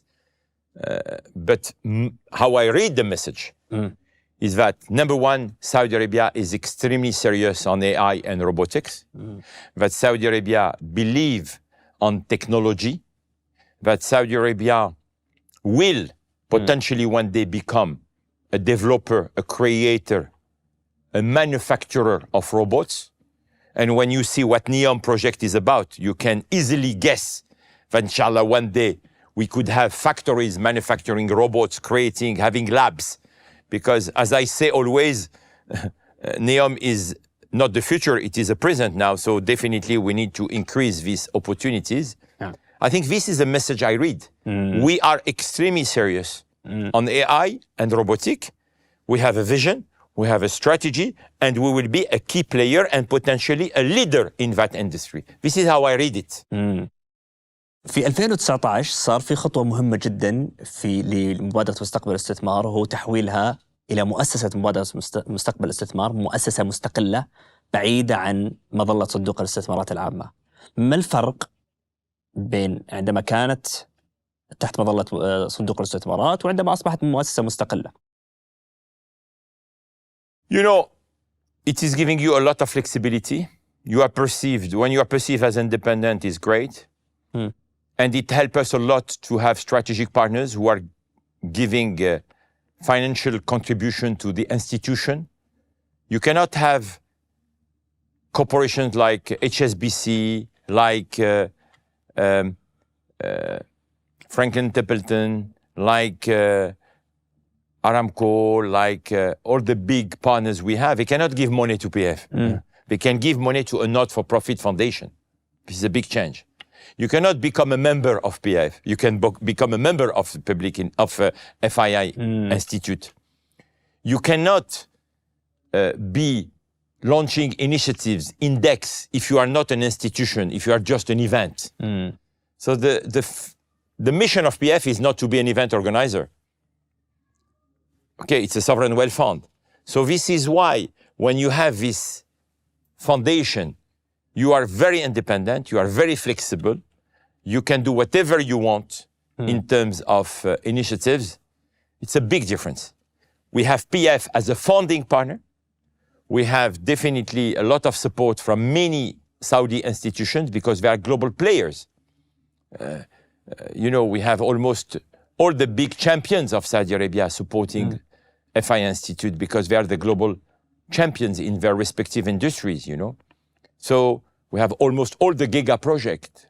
We have many banks. We have Saudia. We have Riyadh Air. So we are a platform from Saudi Arabia to the world. And FII is not about the propaganda of what is happening in Saudi Arabia. FII is a global conversation happening in Saudi Arabia, because it is a very center of the world, about investment. And to quote His Royal Highness again, when we created FII, he said, never forget, this should be the place where investors will come to understand where to put their money in terms of geographies and in terms of sectors. And this is what is our value proposition. You attend FII to have a better understanding about in which direction the wind is blowing. And this is why I see many people year after year telling me, wow, you know what? I started a new division on food security because I realized at FII 3 years ago that food security will be big. I realized that biotech will be great. I realized that sport marketing will be massive. Short anecdote. As you know, we started to deploy FII in different countries and continents. In Miami in January, we have an FII summit. David Rubinstein, the founder of one of the largest private equity in the world, Carlyle, went on stage with his daughter for having a conversation. And he said, me as David, I decided with my own money as a family office to invest a lot now on sports. So I realized with many other people, during that FII, session after session, many people were coming on stage and say, oh, I am investing on sports. Steve Cohen, Tom Brady, of course, but many investors who were investing usually on real estate, on, energy, suddenly they are investing massively on sport marketing. And I thought to myself, wow, sport is becoming a big industry. And this is why you understand that the kingdom is right to have also sport as one of the key pillars of the transformation of the economy, because sport is booming, because sport is not just to have fun and joy, it's a real business, and there is a lot to do in sport. As Nelson Mandela was saying, sport is an amazing tool for social progress and economic development, to quote the late President Mandela. So these are things that we learn. FII is becoming a platform for understanding, for knowledge, for connections, for initiatives. And as I said to many of your colleagues of the media a few days ago, the past 7 years of FII, $120 plus billion of deals were made. 120 billions. And we are expecting this year, in few days, to see on stage signatures, not of MOUs, real deals, around $28 billion of deal that we know already in our horizon. Wow. So, and investment for good. Invest for humanity, creating jobs, creating ecosystem, supporting entrepreneurs. This is why I'm extremely proud of what the team is achieving. سيد ريتشارد، ذكرت قبل قليل عن جائحة كورونا. أثناء الجائحة، النسخة الرابعة من مؤتمر مبادرة مستقبل الاستثمار، اتخذت خطوة جريئة، هو أن يكون هذا المؤتمر في هذه النسخة حضورياً أثناء الجائحة. ما كان عندك مخاوف من هذه الخطوة؟ I will tell you why we did it. لماذا؟ Because the kingdom never stopped. Point number one. Number two, if you remember well, 2020 was the year where the kingdom was hosting the G20. نعم. And I was extremely privileged with my own company, RNA, to organize, which by the way is owned now 75% by Sanabil and PIF, to organize the G20. We're talking about 200 events. We started in person, then we went virtual, then we ended hybrid. We achieved and delivered 200 extremely successful events. Our staff were wearing masks. They got the vaccine. I am the first of my whole family and friends who got the vaccine where? In Riyadh, where people were still waiting in the United States of America or in Europe to get the vaccine. So the country was safe, was putting amazing health protocol. The first app developed by Sadia, mashallah, Sadaya, on how to monitor you. So I was feeling extremely safe. So I say, there is no reason to be scared. And we need to send a strong message of optimism from the kingdom again. So I convinced everyone that we should host a conference here, hybrid, 500 people, not more. This is a quota which was given to us by the Ministry of Health, to be sure that we could respect the 2 meters distance between delegates, and to be sure that everyone has a vaccine, and even the second vaccine, masks. And mashallah, the conference was extremely successful, and we send a very strong message to the world, that our humanity is more stronger than anything else, and that more stronger than any pandemic. Everybody was happy, people made deals, the business was continuing, as we say in the entertainment industry, the show must go on. And we sent a very strong message. The board decided that the team, and I remember very well Her Royal Highness Princess Rima, who is a member of our board, suggesting a great team, supported by Matteo Renzi, the Prime Minister of Italy, and you will understand why, because he was the mayor of Florence, Firenze in Italia, and we call it the Neo-Renaissance. The Renaissance was born in Italy, as you know. And we send a message to the world, we will see the renaissance of our humanity. And we were right.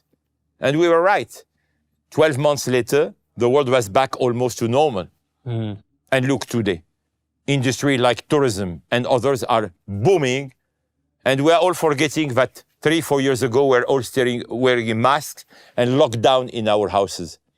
So again, I wanted to be optimist. I wanted to be a fighter. I was supported by everyone, supported by the leadership, and we were right, mashallah. جميل. إذا سمحت لي، هناك تصريح في 2021 سأقرأ لك إذا سمحت لي سيد ريتشارد. ذكرت في اندبندنت عربية 2021 أن دور المؤسسة، مؤسسة مبادرة مستقبل الاستثمار، التي تقف وراء المؤتمر الذي يعرف بدافوس الصحراء، لم يعد مقتصرا على تنظيم الفعاليات في السعودية أو الشرق الأوسط فقط. فهي اليوم تتطلع لأن يكون لها تأثير عالمي في رحلة التحول إلى الاقتصاد الجديد الذي سيكون مركزه الشرق لا الغرب. هذه الجملة أنا صراحة شدتني من خلال قولك الاقتصاد الجديد سيكون مركزه الشرق لا الغرب. ما المقصود فيها؟ First of all, you need to help me on something. We should kill this nickname of Davos of the desert. Number one, we're not Davos. And number two, we're not in the desert. Riyadh is one of the most developed cities in the world. أنا نقلتها نصا. No. But of course, I'm just using this opportunity to say. إذا سمحت لي، هناك الكثير من الإعلاميين، وهذه فرصة أنك تتوضح موضوع هذا الاسم. كثير من الإعلاميين يستخدمون هذا المصطلح. I know, but it's not about you. It's about just as a side joke. We are FII, we have built an amazing identity. And now, unfortunately, everyone is really calling us FII. And it's not a conference about the Middle East. It's not a conference about Saudi Arabia. As I told you, it's a global conference, a global conversation happening here. 2 points to your question. Number one, we realize year after year that many stakeholders were not able to come to Riyadh end of October. Some people, they had some board meetings. Some people, they were not to be part of the competition. Some people in Africa cannot travel so far. Some people in Latin America, too expensive even to come to Riyadh, etc., etc. So we decided to continue this global conversation everywhere. This is why we launched what we are calling the FII Priority Summits. We started in the United States in Miami, because Miami is a new economy city. Then we did in Asia. We were the first one organizing a conference after COVID in China/Hong Kong. Then we went to Latin America a few months ago in Brazil, because Brazil is the #1 global economy of Latin America, etc. So we are global. Inshallah, 2025, we'll go to Europe. We'll probably go to another country in Asia, and we will potentially organize something in Africa. So we are hosting global conversations everywhere. And the main global conversation is happening in Riyadh, and will always, inshallah, happen in Riyadh, because, as I said, it is the center of the global ecosystem, economy, etc. But definitely, as I said, everyone was ignoring the emergence of the East and the emergence of the South. So when people are challenging us about what, we are the one who said, one of the thematic 4 years ago, guys, there is a new global order. There is a new order in terms of economy. And there is the emergence of the global South. Now everyone is talking about the global South. And this is why we started by delivering the message, guys, the world is moving east. Then the world is moving south. So this is a new global South. And guys, to understand that, because many of you continue to be blind, we are helping you to design a new compass to help you to navigate in this new economy. And this is why you see this emergence. So the answer to people who are saying, why? No, guys. We are pioneers in total humility about what is happening in geoeconomics. And this is, we start every year our FII conference with a big session called the Board of Game Changers. And we put around the table, under the chairmanship of His Excellency Yasser Rumayyan, many players from the East, from the West, from the North, from the South, who are influential on their respective businesses, to tell us what are the trends of this global economy. And year after year, we understand that the business is booming in the East, in the South. It is what it is. سيد ريتشارد، تعرف أكثر ما شدني في شعار مؤسسة مبادرة مستقبل الاستثمار؟ التأثير على الإنسانية. كيف ربطتم موضوع الإنسانية في أهداف هذه المؤسسة الاقتصادية؟ اشرح لي هذه الفكرة. When we met with His Excellency and with the board, we say, okay, what should be our goal? What should be our goal? And His Excellency Rumayyan, as the governor of PIF, was telling us, guys, what we should do is always to encourage investment for good. Investment for good. We need to also be inclusive. So we came with the idea of, okay, if we want to have investment for good, let's have an impact on humanity. Because how can we measure the investment for good? We need to see how it impacts our humanity. So humanity was the key word, and impact on humanity was definitely the answer to invest for good. And then we say, okay, on which sectors? We need to impact on education. Extremely important, the most important. We need to have an impact on healthcare. We need to have an impact on our planet, sustainability. And we should not ignore how technology will help. This is why we have 4 pillars: AI, robotics, education, sustainability, healthcare. This is how the idea was born. And then after COVID, we realized what? We realized because of COVID that many healthcare systems were broken in the world. Many people didn't have access to education because almost 90% of the kids in Africa, they were not able to have online education.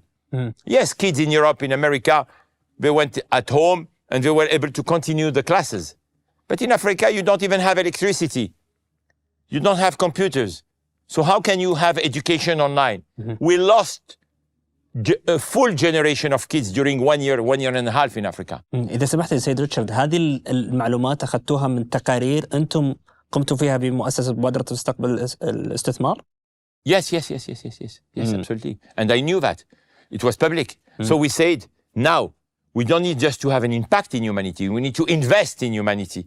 Because by investing in humanity means you are investing in education, investing in healthcare. And this is what we're pushing. You will see in a few days in Riyadh during FII, many sessions are dedicated to the future of healthcare, the future of education, the future of technology, how AI can help also to solve all these problems. Because AI has many good things, you know, and it helps to do remote diagnostic for healthcare. You don't need to send a doctor. You can have an AI doctor. And you will see we have at AI a huge, when you will come, inshallah, to our conference, we are starting by what we're calling the well-being gallery, where you will see technologies supporting healthcare. So this is how humanity became our motto, our direction, our compass. Everything we do every year with my colleagues, every morning, we ask one question: what can we do today for the benefit of humanity? This is our guideline. It's our mini vision 2030. في العام الماضي في مؤتمر مبادرة مستقبل الاستثمار استطعتوا أن تجمعون شخصيات صناع قرار تتجاوز أصولهم 11 تريليون دولار. كيف استطعتم في مبادرة مستقبل الاستثمار أن تجمعون هذه الشخصيات لرسم خارطة الاقتصاد العالمي؟ And you will be even more surprised this year. We don't have any one board of game changers. We have 3 boards of game changers.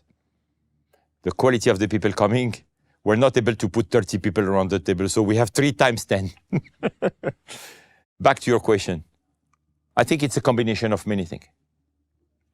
Number one, the trust on what we do. People trust that what we do is good, is ethical, is sincere. Extremely important. So all these people that we know well, and many of them, in total humility, I know them for 25 years, 30 years.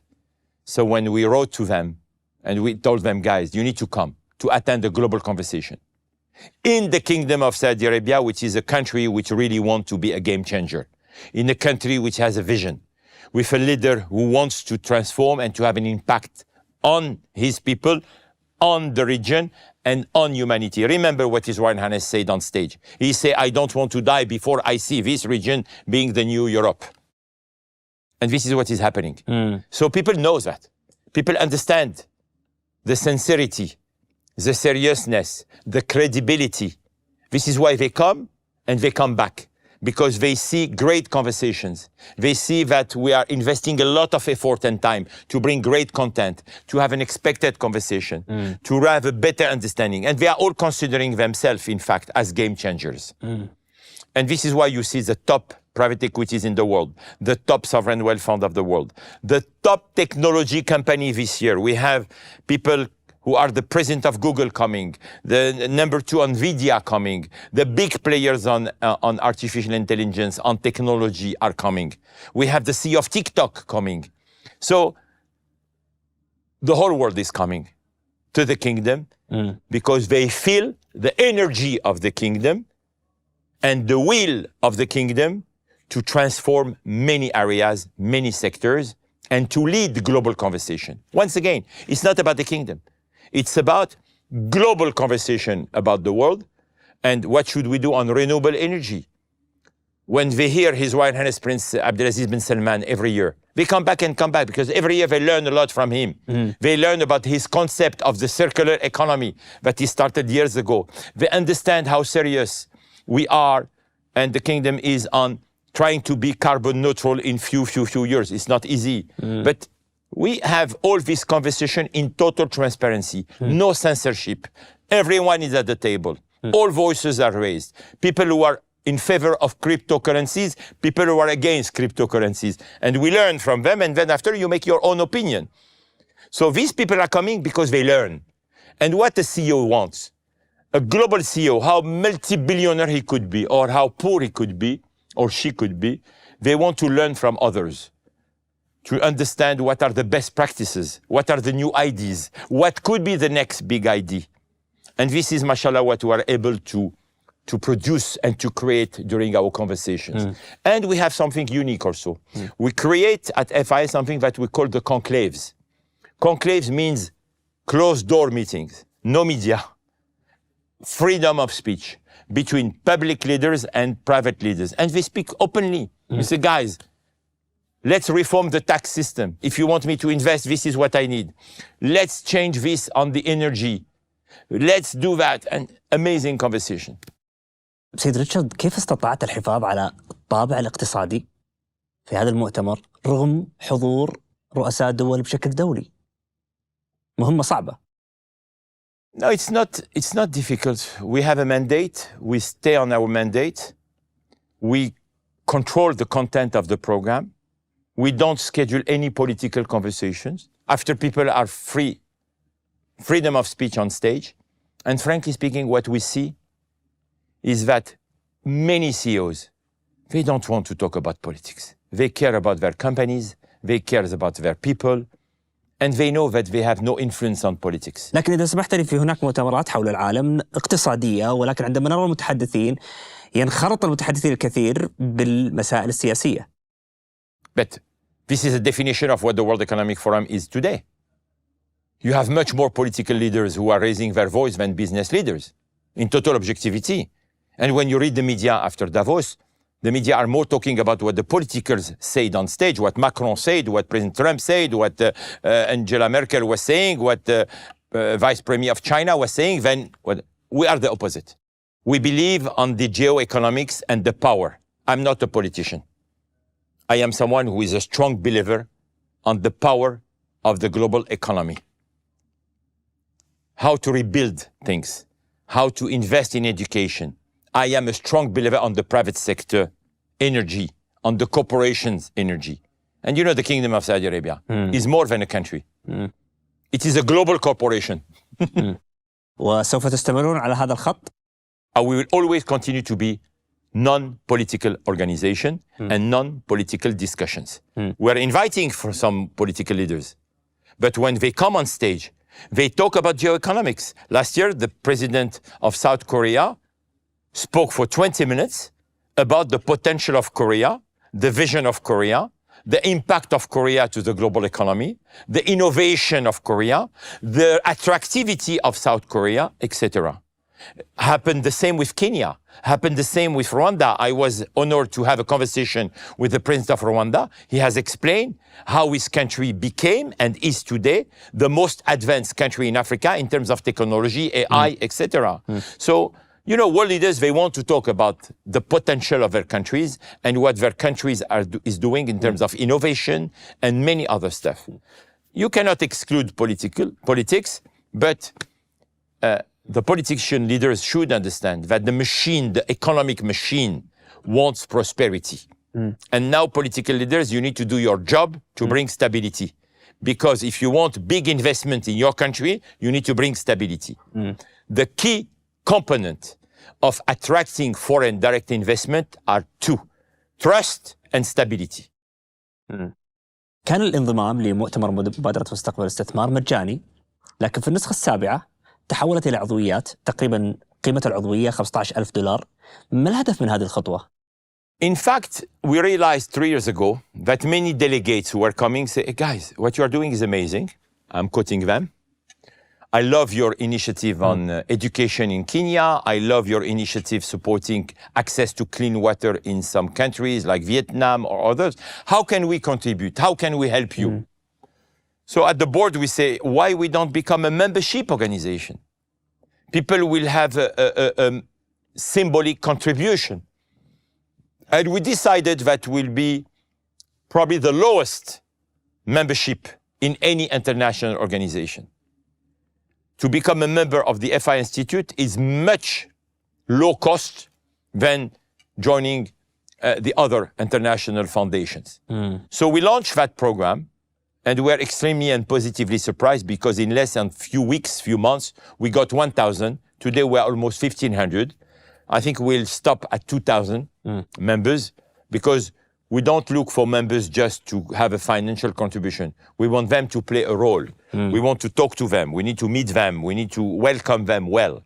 So this is how we became a membership, because we realized that FII was not becoming just a meeting, it was becoming a movement, and people wanted to be part of the movement. سيد ريتشارد، قبل لا أنهي هذا الحوار، تعرف ماذا يقول عنك بعض الناس؟ أو دعني أقول لك. I hope not only bad things. No. البعض يصفك بأنك الرجل الذي يهمس أحيانا في بعض آذان رؤساء الدول. ماذا يعني لك هذا الوصف؟ I'm thinking that as a compliment. But before answering, I will tell you what is my philosophy, my values, which I learned from my late father. Before he passed away, Allah yarhamu, he gave me one advice. He told me, Richard, never forget the rule of the 3 H. H number 1, humanism. Always, Richard, what you do, look at a humanist, how to help people, how to support people. Number 2, always keep your sense of humor. It will always keep you on your feet on the ground. Don't. Number 3, humility. Humility. Be always humble. So this last word is the answer to your question. Yes, sometimes I hear that. I hear that because I'm so privileged that my real job, my mission, is to help nations to be successful, to create jobs, to be inclusive. How to do that? Is by helping leaders to attract foreign investment, to diversify their economy, and of course to brand their nations, to be attractive. So I'm not speaking in the ears of the world leaders. It's too pretentious. But I am so privileged and so lucky to indeed be trusted by many world leaders. And because I'm a very straightforward guy, I don't have any agenda. I will always say the truth, even if the person is extremely important. Because I know many world leaders, their entourage are scared. They are not always able to say the truth. I am not someone who has an agenda, so I can tell the truth. And I will give you an anecdote. And my conferences are giving me the opportunity to meet many leaders, and they are so kind to accept to join our conversations, as you say 2 minutes ago, world leaders. And many of them are taking me to get my advice on many topics. Some of them are listening to the advice, some of them are not listening to the advice. 5 years ago, I was hosting a big conference in Africa, in Gabon, in Libreville. And I moderated myself, because one of my passion is Africa, a panel with 7 African presidents, talking about the future of Africa, talking about their vision, talking about what is needed in Africa to not be always a continent which is seen with a lot of, I would say, critics, corruption, etc. So we spoke about education, healthcare. At the end, we left and we went behind the tent. And I told them, gentlemen, Mr. President, this session was great, but there is a problem. If you don't do what you said on stage, you will all lose your jobs. Because I know them well, we made that as a joke. Today, 5 of them are gone. And you can guess, because it's public, all these African countries which had coup. Because they didn't invest in education, they didn't invest in healthcare, they didn't do inclusive economy, they were not taking seriously what their people wanted. They didn't fight against cost of living, they didn't invest in their countries, and one day they were rejected by the system. So, back to your questions, I'm not trying to speak in the ears of leaders. I'm just telling them the truth, because we are an observer. If you ask me how I would define myself, in total humility, I'm a global citizen. What is the definition of a global citizen? Is someone who wants to have an impact on the global world in subjects which matters, like climate change, education, healthcare. I want to support the young. I want to support the entrepreneurs. And this has to be global. You need to understand diversity. It's my passion. You need to understand all the cultures. You need to understand the power of different communities. And you need to travel to understand that. You don't do that through TikTok or Instagram or Facebook. You do that by meeting people, by being in touch with people, by caring, by listening. This is more what I am. And it will be too pretentious to say that you are close to world leaders. You are never close to any world leaders. You are never the friend of a world leader, because they should not have friends. It is the most difficult job in the world to be a world leader.